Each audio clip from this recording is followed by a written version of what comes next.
Good evening, everyone. So, Good evening, everyone.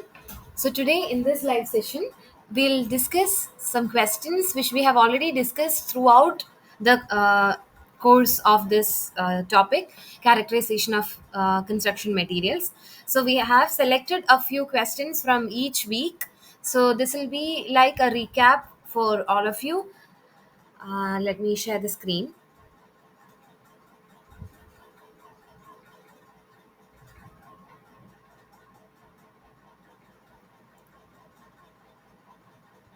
Yeah.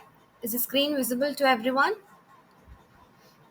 Can someone please confirm through the chat window? Yeah.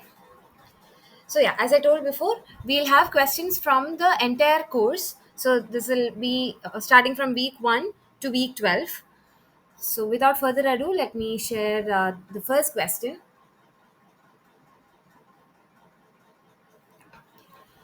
The hydration product, which regulates the alkalinity of ordinary Portland cement concrete, is dash. So, starting from the basics, that is OPC or ordinary Portland cement and the hydration products it forms on reaction with water, what gives the alkalinity to OPC? Is it CSH or CH, calcium hydroxide, or ettringite or gypsum? Calcium silicate hydrate or calcium hydroxide or ettringite or gypsum. What gives the alkalinity to OPC? Please give your answer through the chat box. We'll have a mix of theory and problems in this session. I think this is a fairly easy question, so please respond, otherwise, it is just a monologue from my end.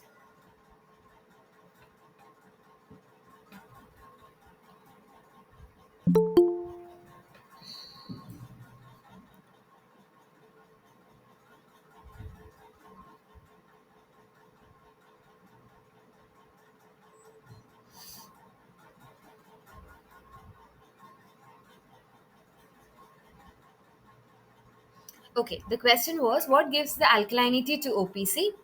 Option A, CSH. Option B, CH. Option C, ettringite. Or option D, gypsum. What gives the alkalinity? There's no issue if it is a wrong answer from your end, but please try to put your answers and be interactive. Okay, I hope no one else is there to respond. I can move this session, I think, super fast because no one is responding. So the correct answer is option B, that is calcium hydroxide. It gives the alkalinity and it protects the ordinary Portland cement concrete from corrosion and further chemical attacks, etc. So it is calcium hydroxide or Portlandite or CH in chemical notation, cement chemistry notation. That is option B. Moving to the next question. In the backscattered imaging of an ordinary Portland cement concrete, pores in the hydrated cement paste are in dash color, X color, and the unhydrated cement grains are in Y color. Identify X and Y.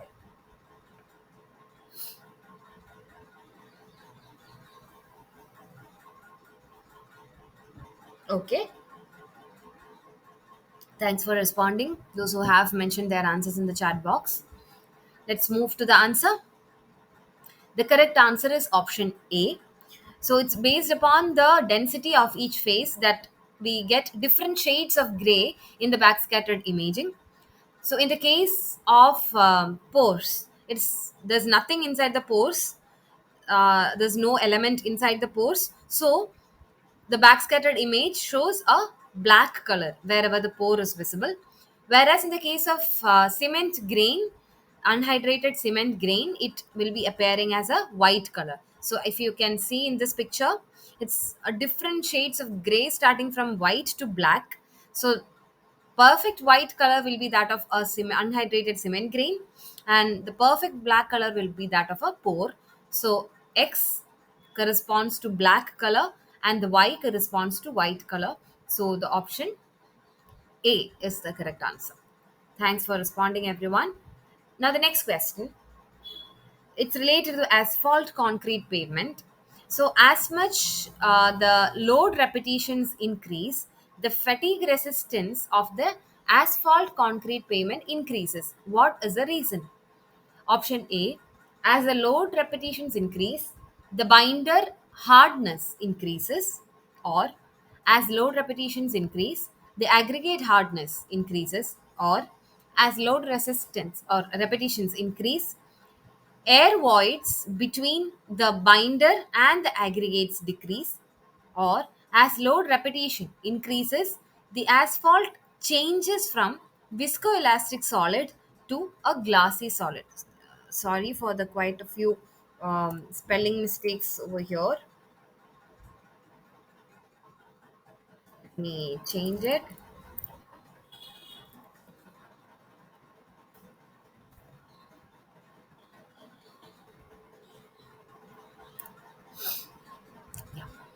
So I have received quite a few responses. Let me wait for a second for the other people to respond.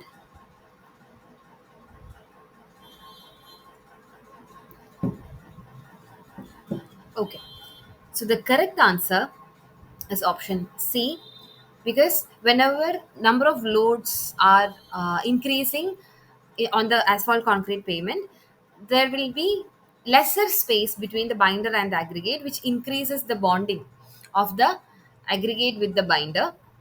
As a result, the air voids decreases, and that is a reason for the increased fatigue resistance with increase in the load repetitions. So, as the load repetitions increase, air voids decrease, increasing the binding of the aggregates with the binder, and as a result, the fatigue resistance increases. So, the correct answer is option C. Okay, let's move to the next question. Isothermal calorimeters measure dash temperature, heat, or pressure. What is measured through isothermal calorimeters? Okay.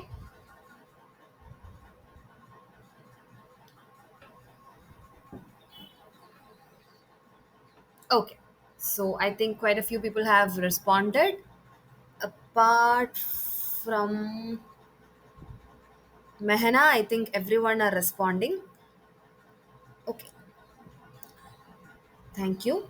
So yeah, the correct answer is option B. So, as the name suggests, as I have told before also, isothermal calorimeter means isothermal means that the temperature is kept a constant.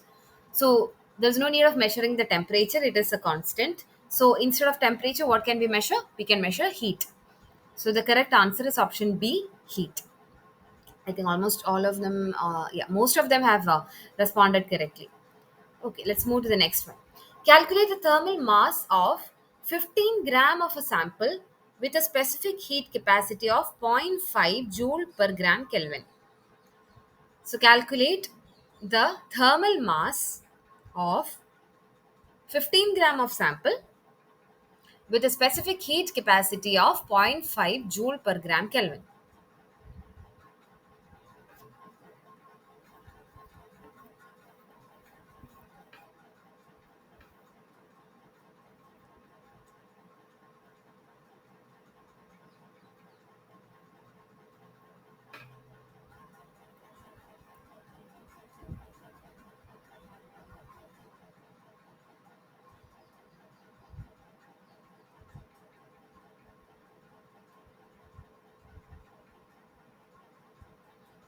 Okay, let's move to the correct answer. The correct answer is option A. Why? Because thermal mass is the product of mass of the sample and the specific heat capacity. So here mass of the sample is 15 gram multiplied by the specific heat capacity, that is zero point 0.5 joule per gram Kelvin, So that will be 7.5.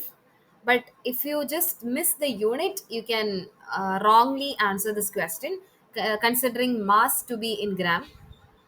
So the correct answer is these grams will be cancelled out in both the units. So the correct unit is joule per Kelvin. So 7.5 joule per Kelvin is the correct answer. That is answer option number A. Option A. Okay. Moving to the next one. For an isothermal calorimeter, baseline is 2 volt, which means without any sample, it has a potential, or it has a voltage of 2 volt. Reaction of 10 gram of sample for 7 days resulted in 220 volt. If the calibration coefficient of the instrument is zero point 0.5, calculate the thermal power and specific thermal power.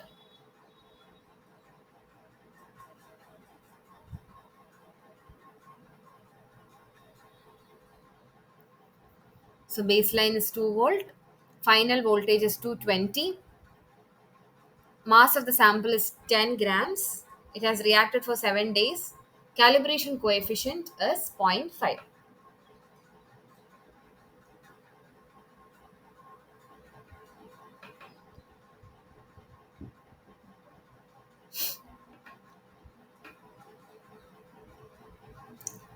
I'll wait for a minute for others to respond.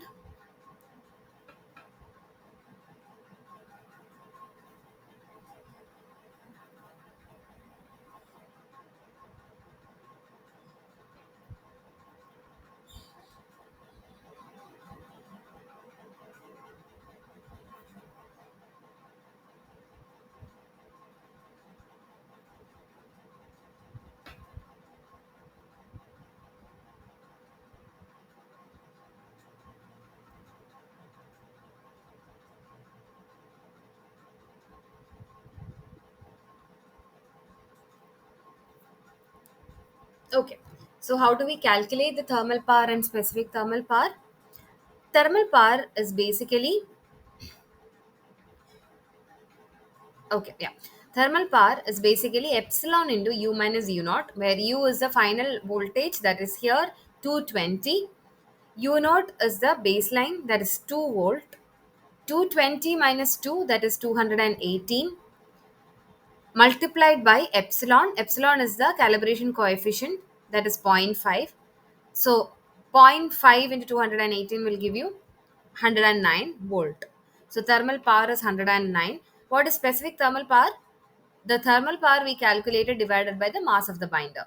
So 109 divided by 10, that is 10.9 volt per gram. So yes, so the correct answer corresponds to option A, thermal power 109 volt and the specific thermal power 10.9 volt per gram. So the how to calculate the whatever the equation is also given in the same slide. Okay, let's move to the next one. Hydration of a Portland cement was monitored using isothermal calorimetry. So this is related to isothermal calorimetry.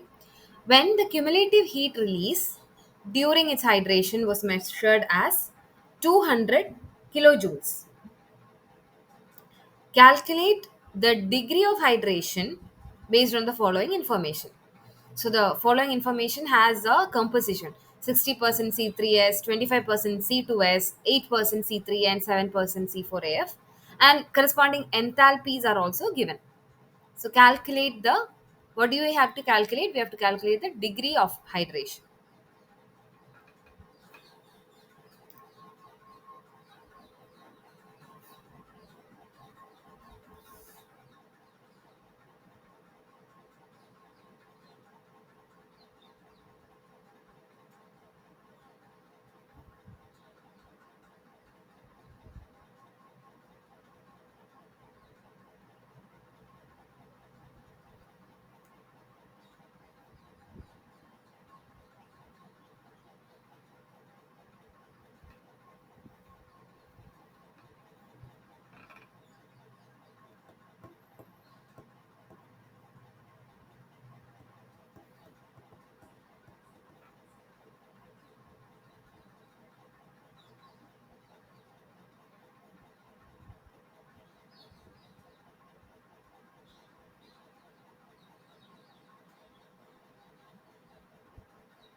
I'll wait for a minute. Try to calculate, then we'll discuss the method of calculation.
Please try to work it out.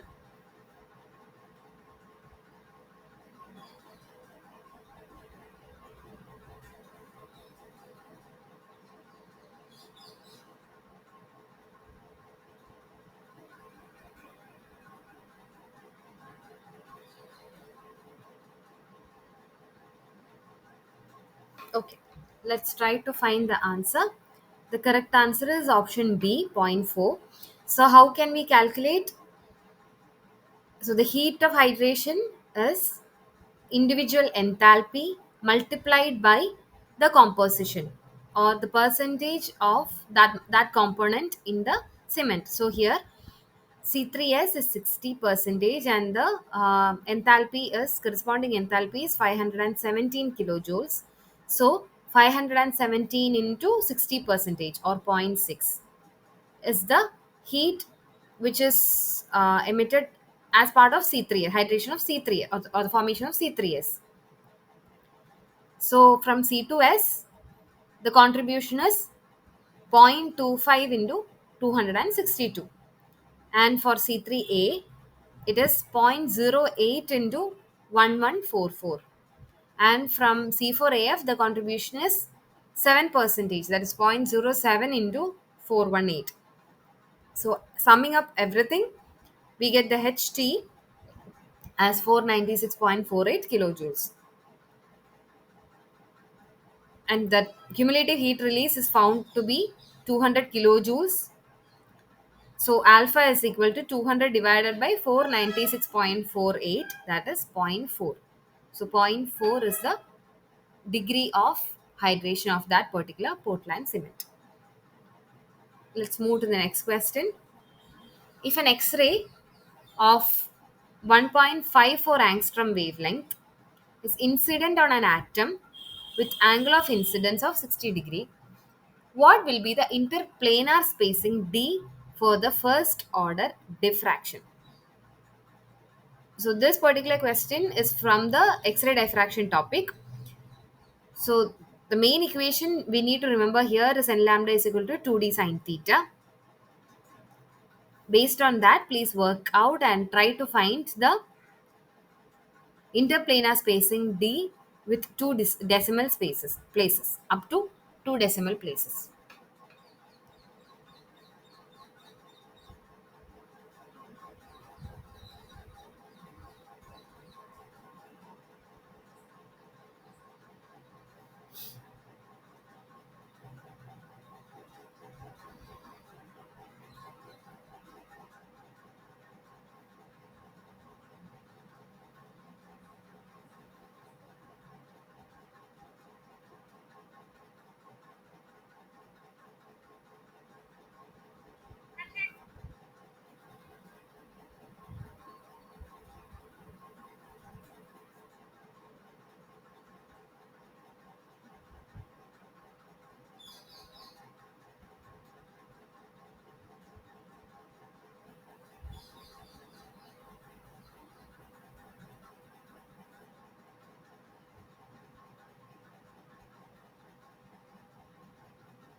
Okay, so let's move to the answer.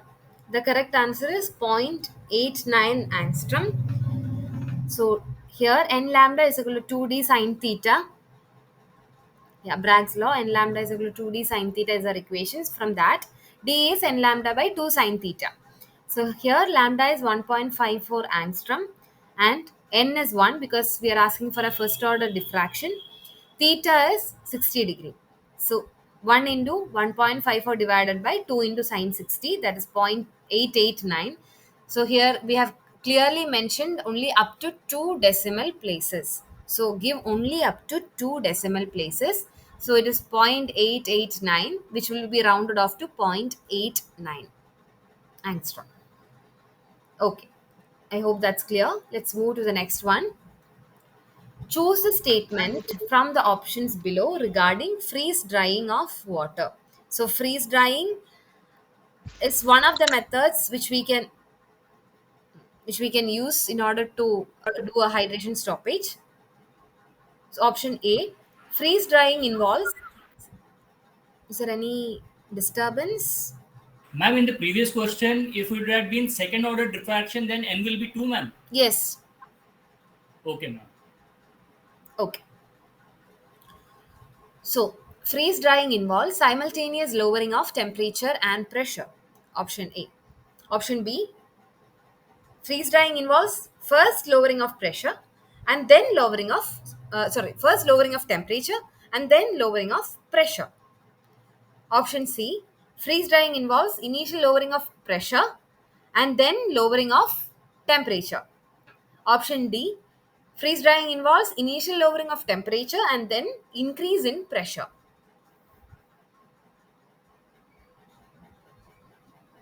So, what is the correct option regarding freeze drying of water?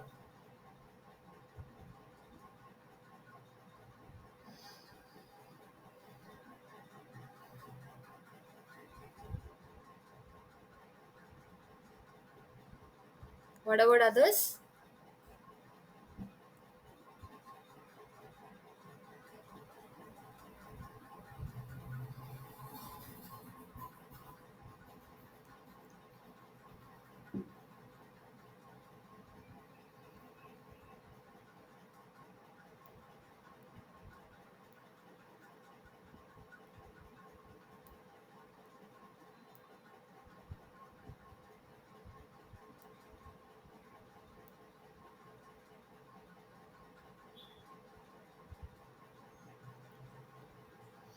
Okay, let's move to the answer.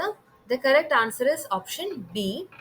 So, freeze drying first lower the temperature, then only the water can freeze, then lower the pressure so that it will result in sublimation of the water to its gas phase as a water vapor. So first lower the temperature so that the water freezes and then directly sublimate that frozen water by lowering the pressure. So the correct option is option B. Here it's more freeze drying involves initial lowering of temperature first because then only the water can freeze and then followed by lowering of pressure so that the frozen water can sublimate. So the correct option is option B. Okay, next question. The following figure shows two reactions A and B. Choose the likely correct option from the choices given below regarding the type of reaction.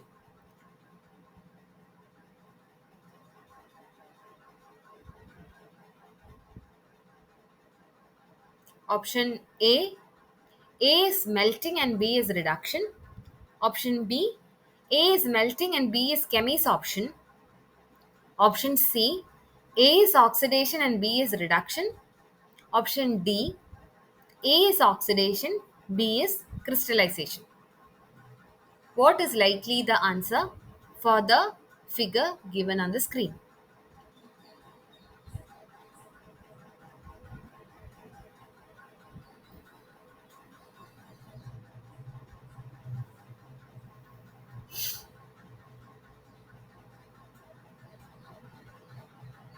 I'll wait for a minute. Please try to understand the question. And these are like ups and downs during a thermogravimetric analysis. So it has to be a mass gain or a mass loss.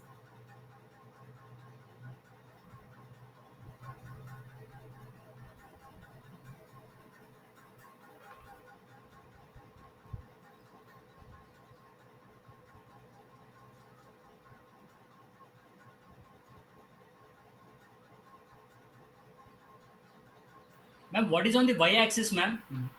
It just indicates that it is an exothermic or an endothermic reaction. No, ma'am. Temperature is on x-axis, ma'am. Yes. Y-axis will be that mass gain or mass loss. But the value is not given. It just shows from a reference. Upward indicates exothermic reaction and downward indicates endothermic reaction. That's all. At what particular temperature is denoted in the x-axis. Is it clear? So here in x-axis it shows temperature. In the y-axis, actually it shows a mass gain or mass loss. Instead of that, they have mentioned whether it is an exothermic or an endothermic reaction. So this particular temperature angle corresponds here, like at 1290 degrees Celsius, there is a hump above, and at 1360 there is a valley like this. So we are asking about this particular reactions A and this particular reaction B.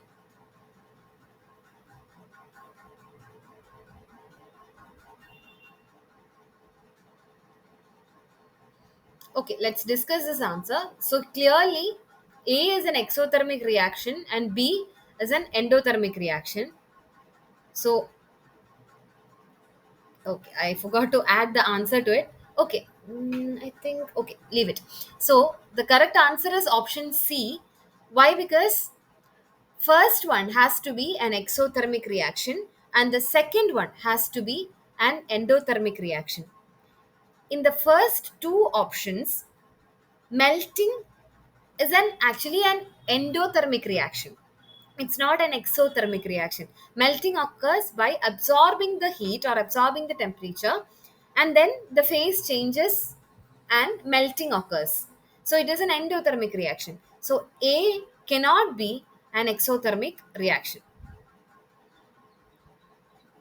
So sorry, A cannot be melting because A is an exothermic reaction here and A cannot be melting. So it cannot be option A or option B. Now coming to option C, A oxidation is an exothermic reaction, B reduction is an endothermic reaction. It clearly fits well with the response diagram here. A as an exothermic reaction and B as an endothermic reaction. It fits well. So option C is the correct answer. If even if it is option D, A is correct. Oxidation is correct because it's exothermic. Crystallization is also an exothermic reaction. So it cannot be this one. It is an endothermic reaction as the figure shows. So A has to be exothermic and B has to be endothermic. And like that, only one option here satisfies that condition. That is option C. That is A oxidation and B reduction. Moving on to the next one. In thermogravimetry of a sample containing calcium carbonate, mass loss of 88 milligram was observed due to the decomposition of calcium carbonate. What was the amount of calcium carbonate in the sample?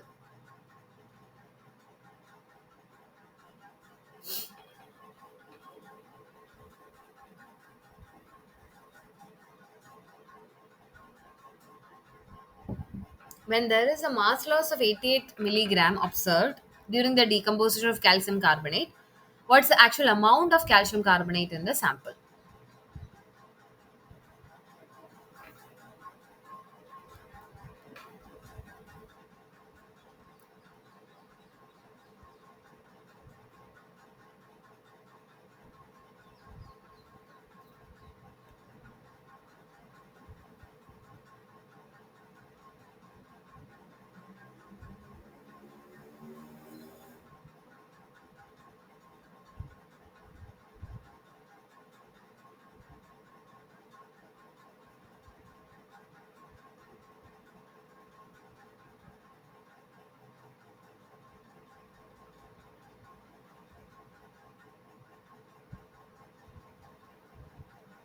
Okay, let's move to the correct answer. Correct answer is option A, as you have rightly told, because calcium carbonate decomposes into calcium oxide and carbon dioxide, and it is the carbon dioxide loss or the weight or that weight loss is denoted as the mass loss when you decompose calcium carbonate. So, how to calculate the calcium carbonate amount? It is the weight loss mentioned or measured during the calcium carbonate decomposition into 100 by 44. So how does this 100 came? This is the mass of calcium carbonate, that is 40 plus 12 plus 16 into 3 divided by 44. How did this 44 came? If the 100 gram of calcium carbonate decomposes, then 44 grams of carbon dioxide will be emitted. So considering that, this is 100 by 44 into weight loss measured during calcium carbonate decomposition, that is 88. So 88 into 100 by 44, that is 200 milligram. Moving on to the next one. Calculate the agglomeration factor when the median volume diameter is 50 micrometer and the average diameter from the specific surface area is 5 micrometer.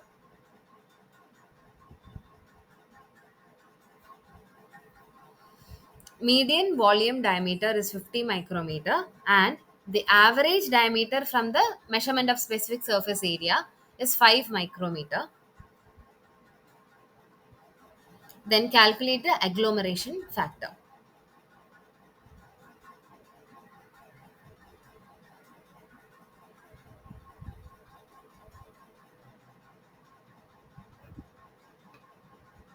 I'll wait for a minute more.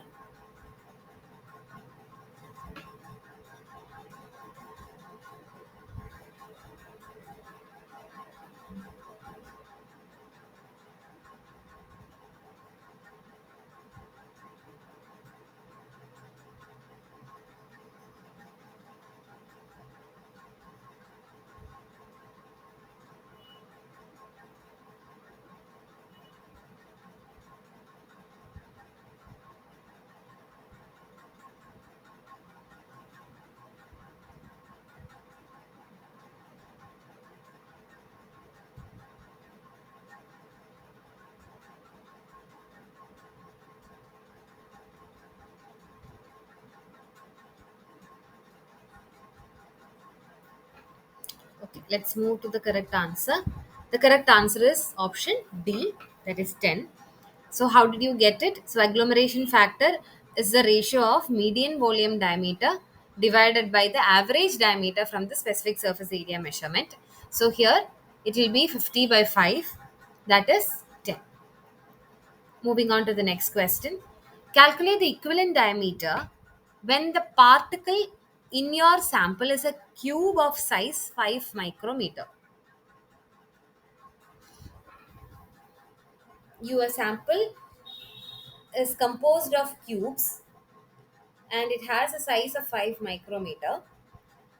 Then calculate the equivalent diameter.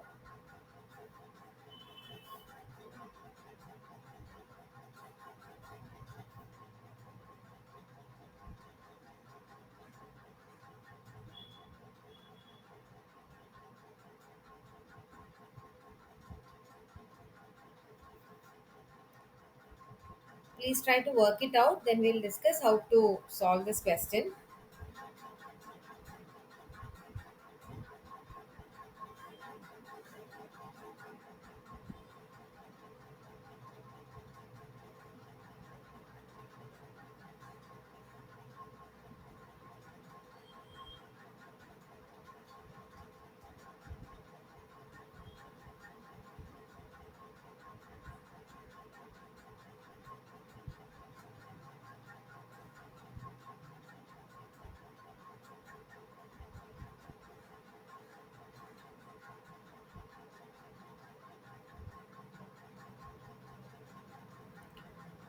Okay. What about others?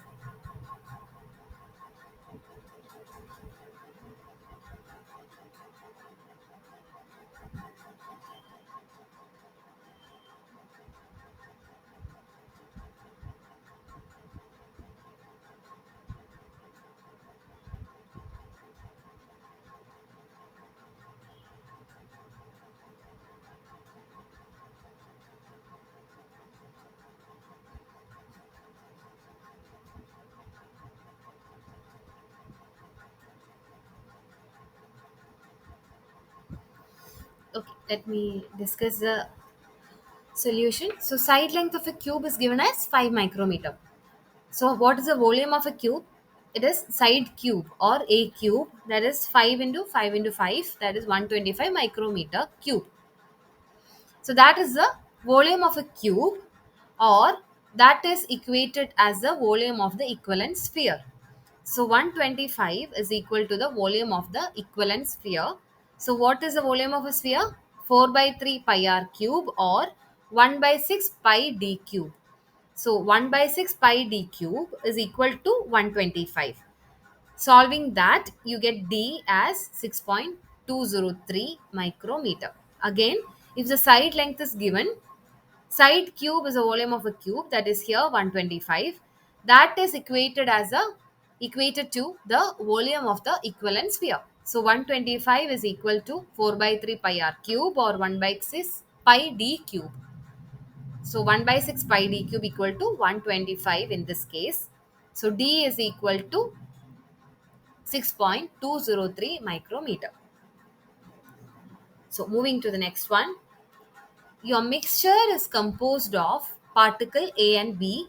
A has a diameter of 5 mm and B has a diameter of 2 mm. And the proportion A is to B is 1 is to 3 respectively. Total number of particles is 100. Calculate the contribution of particle A to the volume of the mixture in percentage. Please read the question carefully. A has a diameter of 5 mm, B has a diameter of 2 mm, and both are present in the mixture in a proportion 1 is to 3. So for each particle of A, there are 3 B particles present in the mixture. That is the meaning. Now, total number of particles is 100. Calculate the contribution of A to the volume of the mixture in percentage.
Okay, let's try to solve it out. Diameter of particle A is 5 mm and diameter of particle B is 2 mm. Am I correct? Yes. Now, volume of a sphere is 4 by 3 pi r cube or 1 by 6 pi d cube. So, volume of one particle A is 65.45 mm cube and volume of one particle B is 4.18 mm cube. So, for each particle of A, there are 3 particles of B and the total number of particles is 100. So, Number of particles A in the mixture is 25 and number of particles B in the mixture is 75. So there are 25 A's and 75 B's. So total volume of A is 25 into 65.45 and total volume of B is 75 into 4.18. The percentage contribution of particle A to the volume of the mixture is volume of particle A's total volume, that is 1636.25, divided by the total volume, that is volume of A plus volume of B. That will give you 83.89 percentage. I'll explain it again. So A has a diameter of 5 mm and B has a diameter of 2 mm. Diameter of particle A is 5 and diameter of particle B is 2.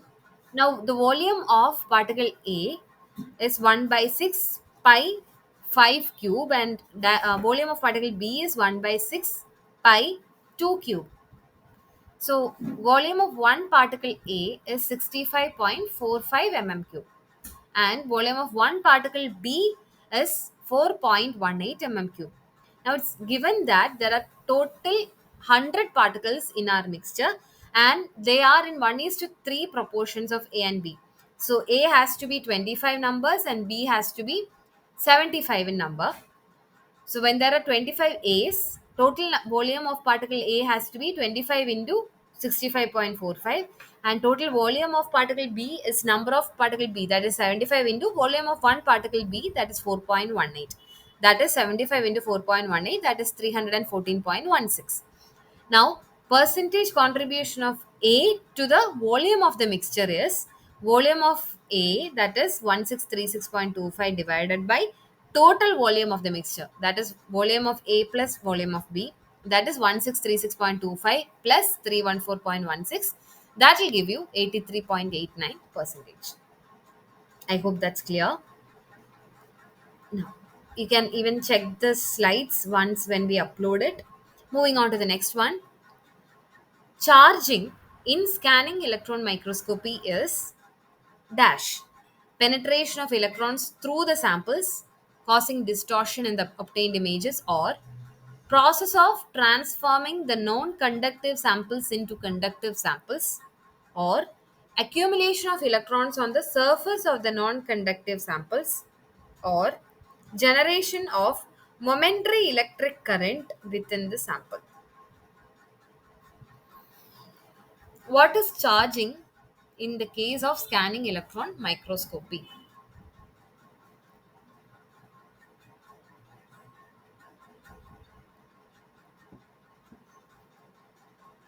The correct answer is option C. That is, the electrons get accumulated on the surface of a non-conductive samples. So let's move to the next one.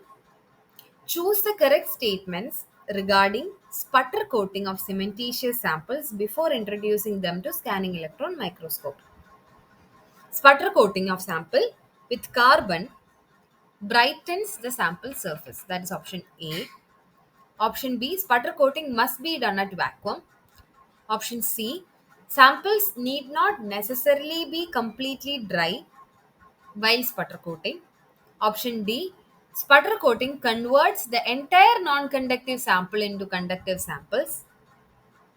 Option E, sputter coating is not necessarily necessary for environmental SEM or ESEM.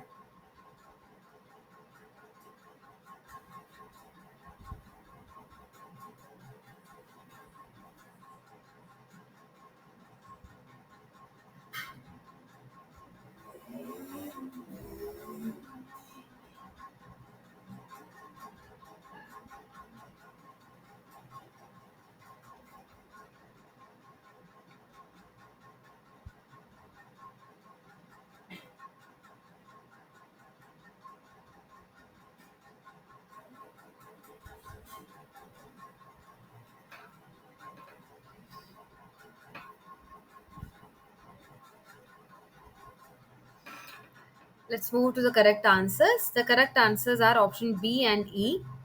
Why? Because option A, sputter coating, if the sample contains carbon, sputter coating it does not brighten, it darkens the sample surface. Option B is correct. It has to be done at vacuum. Sputter coating has to be done at vacuum.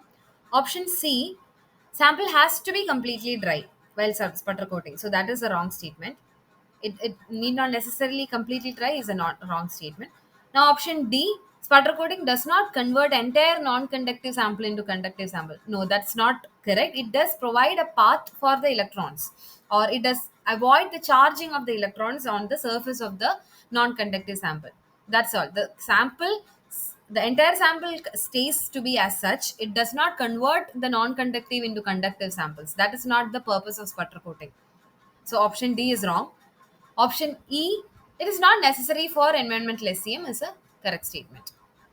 So correct answers are option B and option E.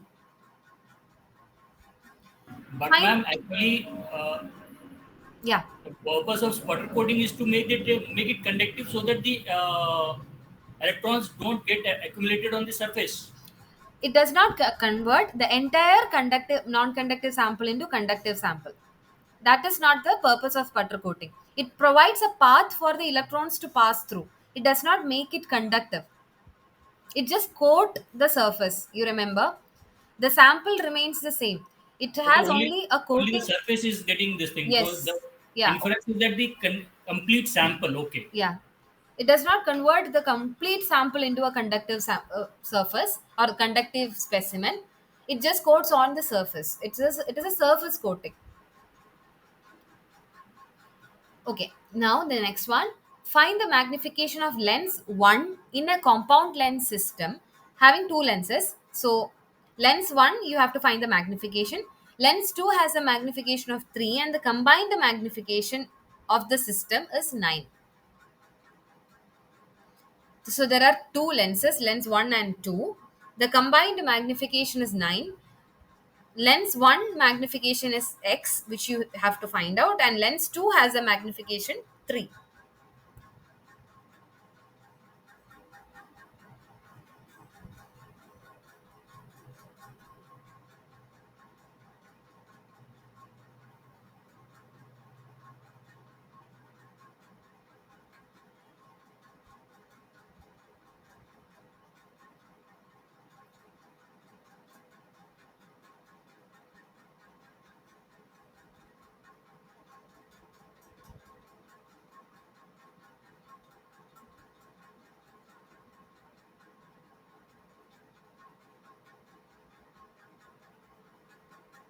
Okay.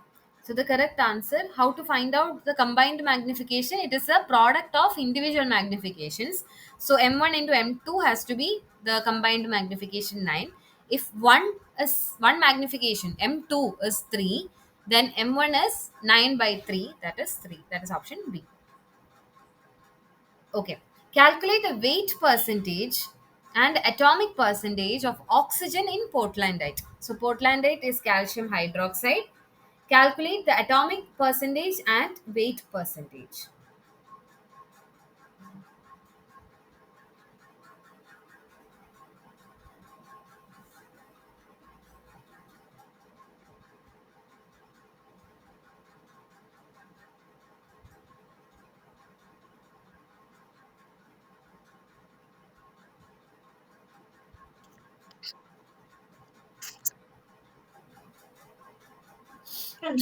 That's a total with 74. 43. हाँ 74. Pratiksha, do you want to share something? No, ma'am. Sorry, by mistake. Yeah, yeah, okay. No problem. No problem. So find out the atomic percentage and the weight percentage of oxygen in Portlandite.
let's move to the solution.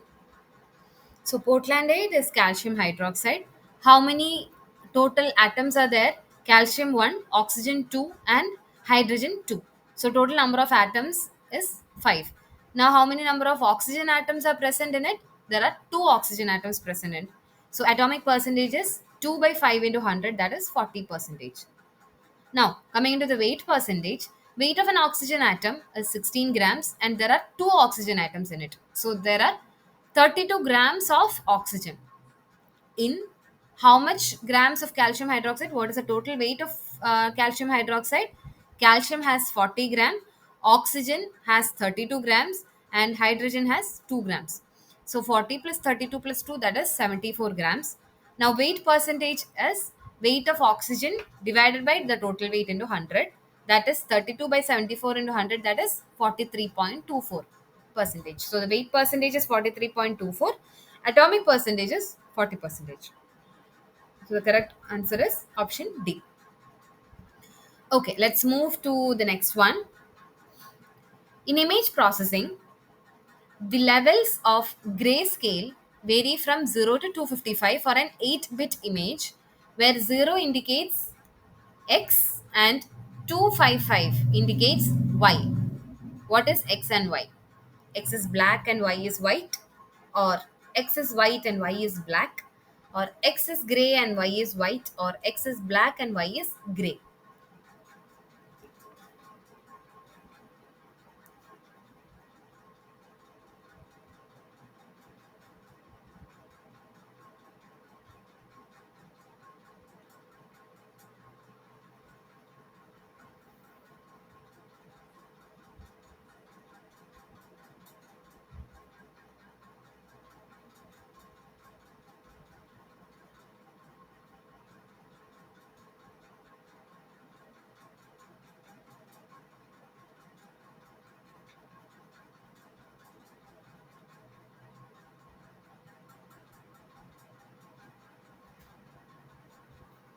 Okay, the correct option is option A.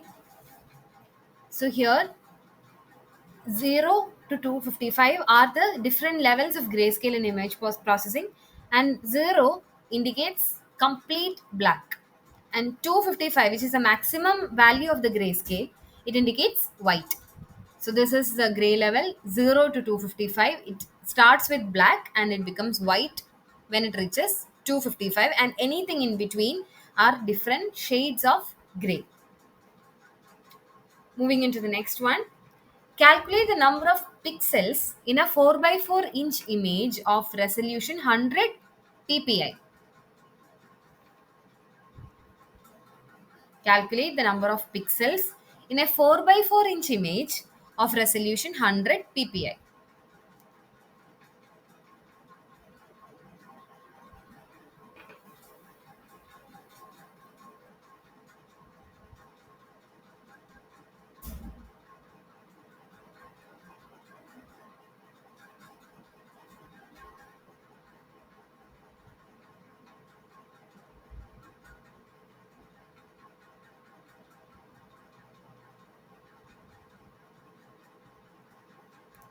Okay. The correct answer is option B. So imagine each of this square, or is a or this is an inch square. So here there is 100, there is 100, 100 and 100. So imagine each of the square has 100 pixels. So 100, 100, 100, 100 will become 400, and like that, even in the y axis there are 4. So 400 by 400, so the 1,60,000 pixels. So I have that is clear. 100, 100, 100, 100, and there are like 16 squares here. So there are number of pixels in this area as 1,60,000. Moving to the next one. The reference material generally used in measuring the chemical shift in NMR spectroscopy is tetramethylsilane. The chemical shift of this material is dash. In NMR spectroscopy, We use a reference material, that is tetramethylsilane, and the chemical shift of this particular material is dash 0, 10, 1, or zero point 0.5. NMR is nuclear magnetic resonance imaging. In NMR spectroscopy, tetramethylsilane is used as a reference material while measuring a chemical shift. What is the shift of this particular material itself?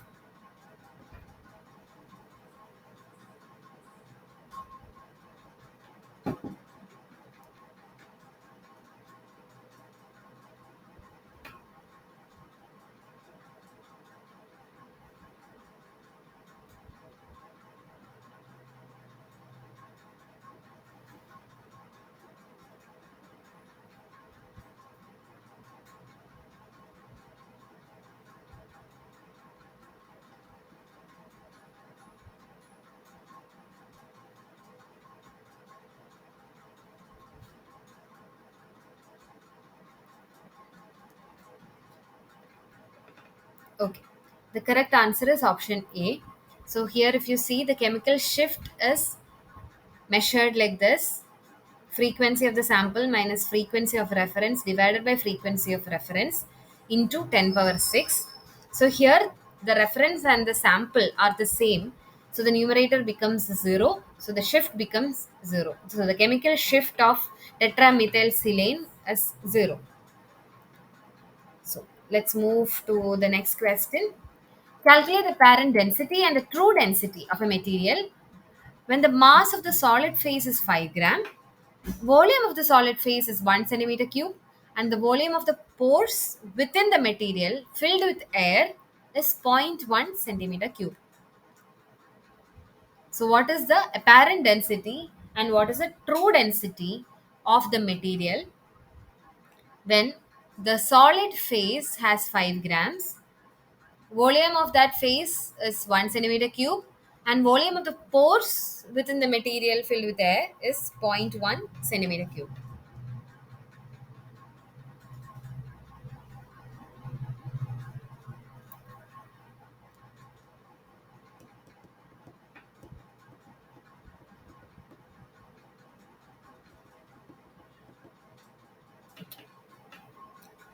The correct answer is option A, because apparent density is mass, that is 5 divided by 1.1, whereas the true density is 5 divided by 1. Yeah, this was a slide which was missing before. Ma'am, Yeah, can you repeat again previous question, ma'am? sorry. Previous question, can you again repeat, ma'am? Yeah, in the previous question, the true density is the mass by volume of the solid phase alone. That is, mass of the solid phase is 5 gram, volume of the solid phase is 1 centimeter cube. So 5 by 1 is 5 gram per centimeter cube or gram per cc. That is 5 gram per cc is the true density. When you calculate the apparent density, you have to consider the volume of the air filled pores also. So 5 divided by 1.1, that is 4.54 gram per cc. I hope that's clear. Ma'am, Yeah. there is any formula used, ma'am? Sorry, In this question, any formula used? the formula of density is mass by volume. That is the only formula being used here. Ma'am, write down on side language. Okay. Uh, So apparent, one second.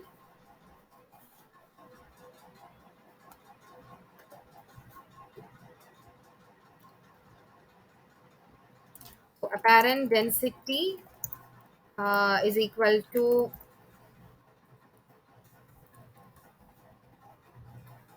mass divided by volume of solid phase plus volume of the air filled pores,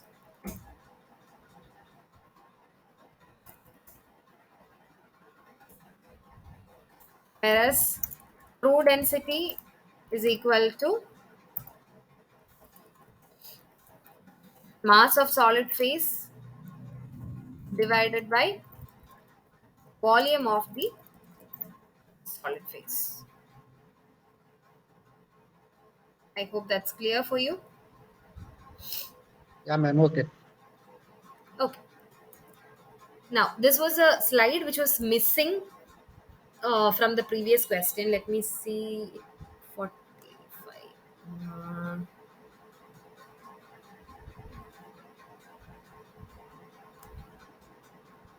I don't exactly remember the slide number for which this question. Hmm. I think four, man, four or three. Okay, thank you.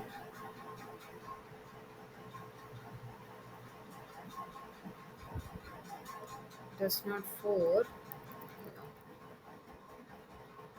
Mm,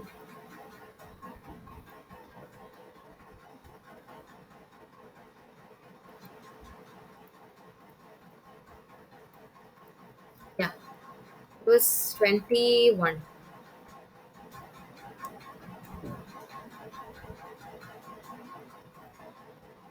So here A shows it's an exothermic reaction and B shows that it is an endothermic reaction.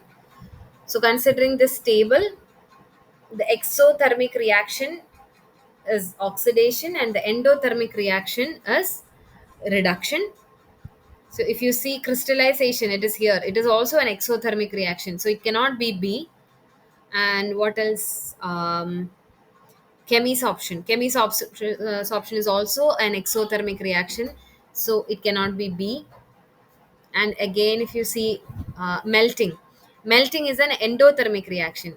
So it cannot be A. So the only option which corresponds to this particular criteria is option C. Now, let's move to our question. We covered all this. Yeah. Determine the angular velocity when the frequency is 2 hertz. I hope the answer is here. Yeah. If your frequency is 2 hertz, then determine the angular velocity.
Okay, the correct answer is option C.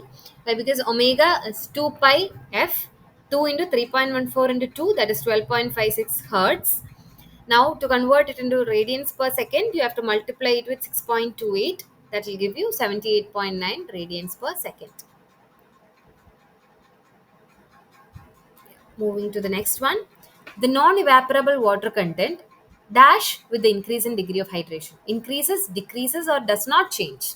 So what happens to the non-evaporable water content with the increase in degree of hydration? Does it increase, decrease, or does not change?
Okay.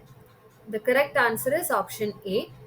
Why? Because when as the degree of hydration increases, more of hydration product is formed, like CSH, which has water in its gel pores, and these are the non-evaporable water content.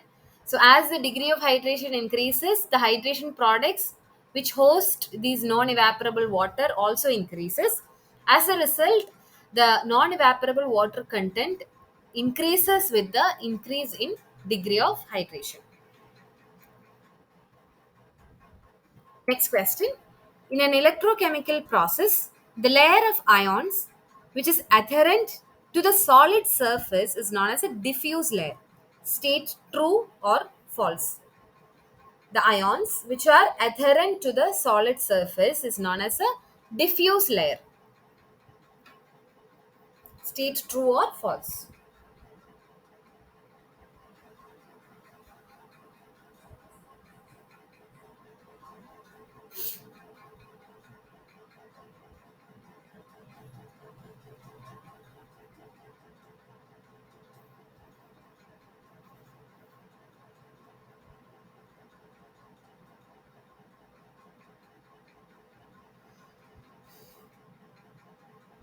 State true or false.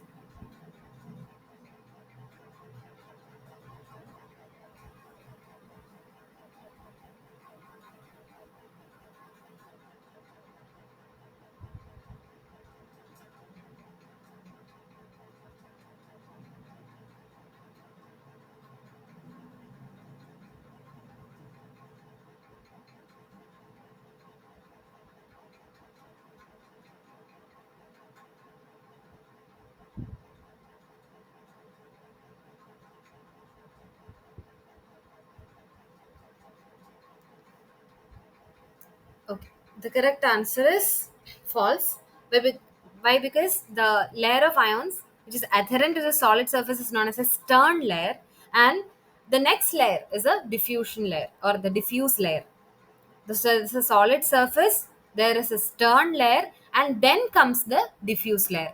So it's between the diffuse layer and the solid surface that there is a stern layer present.